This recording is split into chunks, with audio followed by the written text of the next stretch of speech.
Bonjour les amis, ils font partie des richesses, des joyaux, des pépites de la France. Notre pays a la chance d'avoir les meilleurs journalistes du monde.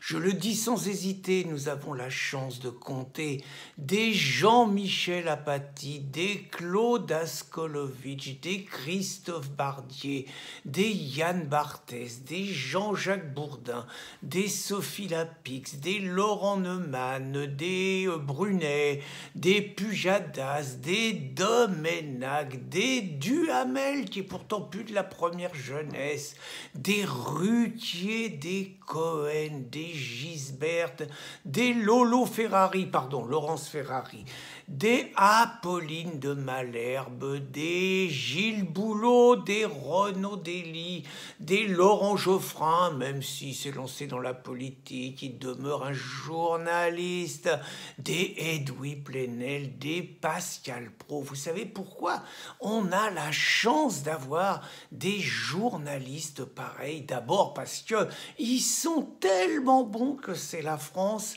qui accorde le plus de subventions à ces médias pour qu'ils puissent survivre. Alors bon, 25% de subventions, alors que dans les autres pays européens, c'est que 2 à 3%. Mais c'est pour sauver la démocratie, pour sauver le pluralisme, qui nous disent qu'on est obligé de subventionner une telle presse pour faire concurrence à la réinfosphère, à la fachosphère, aux bobards, aux fake news et tout et tout. Et donc c'est le pluralisme. Alors ces journalistes, ils sont extraordinaires. Je vais vous expliquer pourquoi. Parce que d'abord, c'est eux pendant le confinement qui n'ont pas arrêté de culpabiliser les Français qui n'étaient pas raisonnables, qui multipliaient les incartades, les infractions, les actes d'irresponsabilité. Ils leur tiraient l'oreille, ils leur disaient tous les soirs que c'était pas bien quand ils écoutaient religieusement le croque-mort Salomon nous raconter tous les jours le nombre de morts qu'il y avait eu à cause du virus. C'était extraordinaire. Puis ils se réjouissaient que pendant le confinement, il y ait eu 1 million d'amendes de distribuées par les vaillants policiers et les vaillants journalistes, les vaillants gendarmes. Ils pointaient du doigt les Français, ces salopards, qui osaient courir, faire du vélo, qui osaient n'acheter qu'une baguette, qui osaient faire leurs courses en couple alors qu'on leur avait bien dit que c'était interdit, qu'il fallait rester chez soi pour sauver des vies. Comment qu'ils disaient que les Français, ils n'étaient pas raisonnables, ils n'insistaient pas sur l'absence de masque qui, paraît-il, servait à rien à l'époque. Et puis, ils disaient que les Français, fallait vraiment qu'ils respectent les distances barrières. Comment qu'ils engueulaient ces salauds qui osaient marcher au bord de la mer, c'était interdit, on le disait, se balader dans les chemins de montagne. Et aujourd'hui, ils continuent à tirer les oreilles de ces Français irresponsables qui, par exemple, il n'y en a plus beaucoup, mais il y en a encore de trop, ceux qui refusent de porter le masque dans les restaurants, même s'ils sont, vous savez, s'ils sont en terrasse, il faut quand même passer devant la caisse, il faut mettre la muselière comme un acte de soumission et la retirer seulement à table et la remettre quand on a envie d'aller aux toilettes et surtout quand on paye l'ardoise, la douloureuse. Ceux qui refusent de la porter dans les bars, ceux qui refusent de la porter dans les lieux clos, sur les marchés,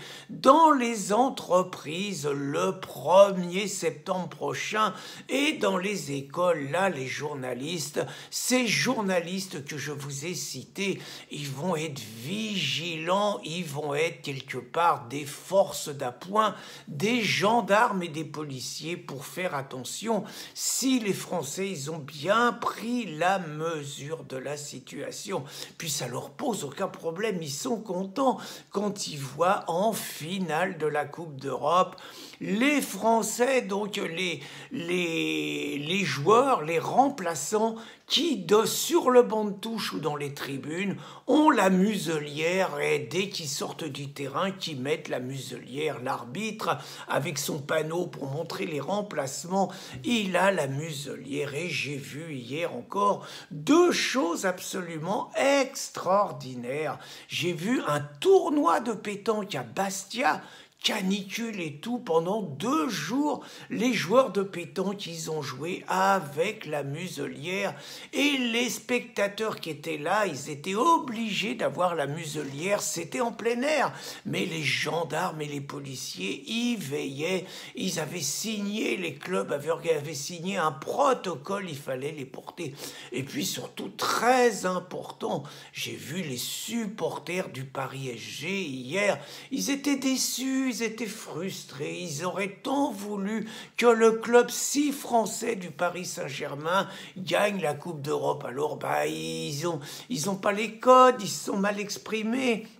Il y a eu 160 arrestations, il y a eu des amendes, mais il y a eu 404 amendes pour des supporters violents qui surtout ne portaient pas le masque. Ils ont été verbalisés parce qu'ils ne portaient pas le masque, pas parce qu'ils foutaient le feu aux voitures.